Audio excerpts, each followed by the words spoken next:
Kaisar dewa itu juga panik. Meskipun dia sekuat dewa kaisar, dia tidak memiliki keberanian untuk keluar dari kabin dewa saat ini.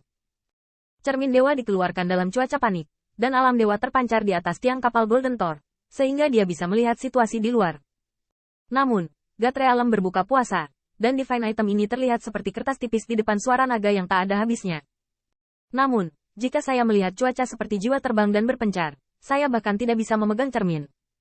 Lei Wantao juga panik. Kerajaannya bahkan tidak memiliki kaisar, putra dari yang disebut kaisar ilahi, di mana ada sedikit prestise saat ini. Ketika Lei Wantao melihat gambar yang dipantulkan oleh cermin di tanah, dia seperti disambar petir dan hampir pingsan. Mustahil. Mustahil. Ekspresi Lei Wantao gila, ilusi. Semua halusinasi. Dosa-dosa ini, naga sejati ini sudah lama mati. Bagaimana kita bisa kembali ke masa lalu? Saya melihat sisik naga yang jatuh seperti bintang di cermin sebenarnya mulai mengalir mundur ke arah yang berlawanan. Mereka kehilangan vitalitas mereka, dan skala cahaya yang hampir layu secara bertahap memancarkan cahaya. Bayangan Phoenix, yang seperti matahari yang terik, secara bertahap melebarkan sayapnya, dan Feng Ming sedih. Cahaya 9 warna berubah menjadi rusa dewa satu demi satu, menari dan bersorak di samping bayangan naga, dan cangkang dewa yang hancur dipadatkan kembali.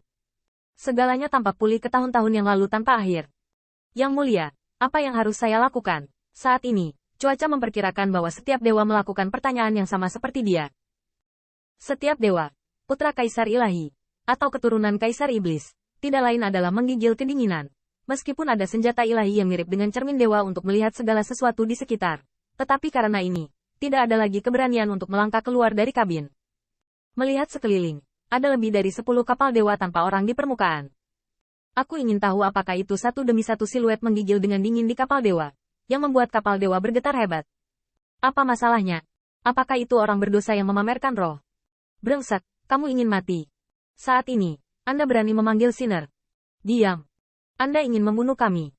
Qin Yichen hanya mendengar semburan seru dan bahkan menangis di kabin di sekelilingnya. Bahkan ada suara teredam dari meraih tanah dengan kepalanya. Berdoa kepada Long Wei untuk berkah. Dan mereka juga dipaksa untuk memohon belas kasihan. Apa yang jelas terkait dengan leluhurnya? Senior, kamu tahu, Qin Yichen bertanya. Mengatakan ini untuk bertanya pada monster Sovereign dan Guren pada saat yang bersamaan. Apakah kamu tidak puas? Jangan lupa di mana Anda berdiri sekarang. Berani berbicara omong kosong, dan tembak Anda sampai mati. Aku takut padamu. Tanda seru. Kamu berani membunuhku. Pasti ada Demon Sovereign. Tembak ras ilahi sialanmu. Vingot meledak dari telingaku membuat Qin Yichen gemetar dan melihat tiba-tiba. Saya melihat Vingot berdiri di tepi kapal dewa. Kenali klan yang sama dari dewa lain dengan pedang terhunus dan busur ditekuk. Apa yang sedang terjadi? Ini, di mana ini? Mata Qin Yichen ngeri. Ingatannya tidak mungkin salah. Ini bukan saat untuk memasuki tempat hukuman sebelumnya. Pada saat ini, cuaca dingin berteriak dengan kekuatan ilahi. Tidak hanya mengejutkan Vingot kapal penuh, tetapi juga memerintahkan, tempat hukuman akan segera masuk. Semua orang akan segera kembali ke kabin mereka. Apa? Seru Qin Yichen. Tidak menunggu mata cuaca yang tidak puas untuk dilemparkan. Mata Bai Chang cepat. Dia menyeretnya pergi. Menegur. Katak dia, itu memalukan. Setelah Bai Chang memuji cuaca lagi, dia menyeret Qin Yichen ke kabin dan membelakangi cuaca.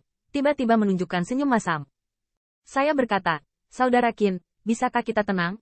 Bahkan jika Anda tidak adil untuk leluhur Anda, jangan sebut itu. Namun, wajah Qin Yichen tercengang. Senior Chang Bai, bukankah Anda memberitahu saya alasan tempat hukuman? Aku berkata padamu. Bai Chang juga membeku. Dia masih ketika Qin Yichen tidak puas dengan cuacanya. Dia menyebut leluhur ras naga sejati sebagai medan perang berdarah sebagai hukuman.